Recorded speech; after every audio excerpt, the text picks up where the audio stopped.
नमस्कार, दैनिक सवेरा हिमाचल में आप सभी का स्वागत है। मैं हूं आपके साथ दीक्षा शर्मा।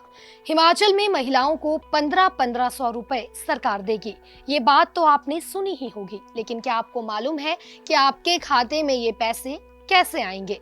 आपको क्या-क्या फॉर्मेलिटीज करनी होगी? अगर आपको ये नहीं पता तो ये वीडियो आपके लिए ही है। जैसा कि आप सभी को मालूम है कि पशुपालकों का रखा ख्याल, दूध का समर्थन मूल्य देकर पूरी की गारंटी। हिमाचल प्रदेश हिंदुस्तान का पहला राज्य बना जहां गाय के दूध पर और भैंस के दूध पर मिनिमम सपोर्ट प्राइस दिया गया, एमएसपी दिया गया। यानी कि गाय का दूध 1 लीटर 1 किलो 45 रुपए के हिसाब से खरीदा जाएगा और भैंस का दूध 55 रुपए के हिसाब से सरकार खरीदेगी। ऐसा क्यों? ऐसा इसलिए कि जो गांव में बैठा हुआ किसान है उसके हाथों में पैसा पहुंचे। हिमाचल सरकार की कथनी और करनी में नहीं है कोई भेद।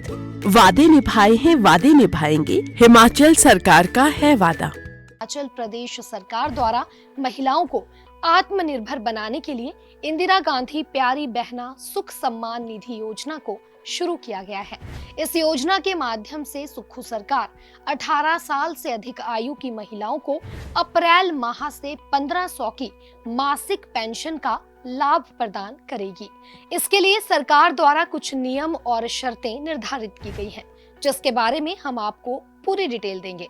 इससे पहले आपको ये भी बता दें कि सुख सम्मान निधि योजना के फॉर्म जारी कर दिए गए हैं। तो ऐसे में अगर आप भी इस योजना के तहत प्रदान की जाने वाली पेंशन राशि का लाभ प्राप्त करना चाहती हैं, तो आपको सुख सम्मान निधि योजना फॉर्म भरना होगा। फॉर्म कैसे भरना है और किन किन महिलाओं को इस योजना का लाभ मिलेगा, ये सब आपको सिलसिलेवार बताएंगे। तो हमारी वीडियो लास्ट तक जरूर देखिएगा। सबसे पहले आप हिमाचल की महिला होनी चाहिए, तभी आपको इस योजना का लाभ मिलेगा। सरकार द्वारा राज्य की 5 लाख से अधिक पात्र महिलाओं को इस योजना का लाभ दिया जाएगा। महिलाओं को तहसील कल्याण अधिकारी के पास आवेदन फॉर्म जाकर भरने होंगे। ऑफलाइन प्रक्रिया के माध्यम से ही फॉर्म भरे जाएंगे। तहसील कल्याण अधिकारी के पास जाएं और वहां पर एप्लीकेशन फॉर्म भरें। तहसील कल्याण अधिकारी फॉर्म को वेरीफाई करेंगे। इसके बाद ही संबंधित विभाग की ओर से सुख सम्मान निधि योजना की धनराशि जारी की जाएगी। अब आपको बताते हैं कि फॉर्म भरने के लिए आपके पास क्या-क्या डॉक्यूमेंट्स होने चाहिए। आपके पास आधार कार्ड, निवास प्रमाण पत्र, आय प्रमाण पत्र, जाति प्रमाण पत्र, राशन कार्ड, आयु प्रमाण पत्र, बैंक खाता passbook, mobile number, passport size की फोटो होनी चाहिए। ये भी ध्यान रखें कि आपका बैंक खाता आधार कार्ड से लिंक होना चाहिए।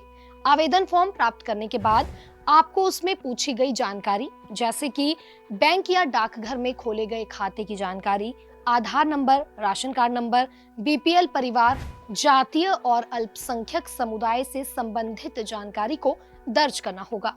जिसके बाद आपको ये एप्लीकेशन फॉर्म दस्तावेजों सहित तहसील कल्याण अधिकारी के पास जमा कर देना होगा। इसके बाद तहसील कल्याण अधिकारी द्वारा आपका फॉर्म का सत्यापन किया जाएगा। सभी जानकारी और दस्तावेजों के वेरीफाई होने पर संबंधित विभाग की ओर से आपके बैंक खाते में योजना के तहत धनराशि जारी की जाएगी। तो ये हमने आपको बताया कि आपको फॉर्म कैसे भरना है और क्या कुछ प्रक्रिया फॉर्म भरने की होगी। तो अब बात आती है कि कौन कौन महिलाएं इस योजना का लाभ उठा सकती हैं और कौन नहीं। तो चलिए ये भी आपको बताते हैं। यदि परिवार में कोई सदस्य केंद्र या राज्य सरकार के कर्मचारी हैं या फिर पेंशनर, अनुबंध, आउटसोर्स, दैनिक वेतनभोगी, अंशकालिक वर्ग के कर्मचारी होने पर उन महिलाओं को योजना में शामिल नहीं किया जाएगा। इसके अलावा सेवारत या भूतपूर्व सैनिक या फिर सैनिक विधवा, मानदेय प्राप्त आंगनवाड़ी कार्यकर्ता worker, mid day meal, multitask worker, सामाजिक सुरक्षा पेंशन लाभार्थी की महिलाओं को भी इस योजना का लाभ नहीं मिलेगा।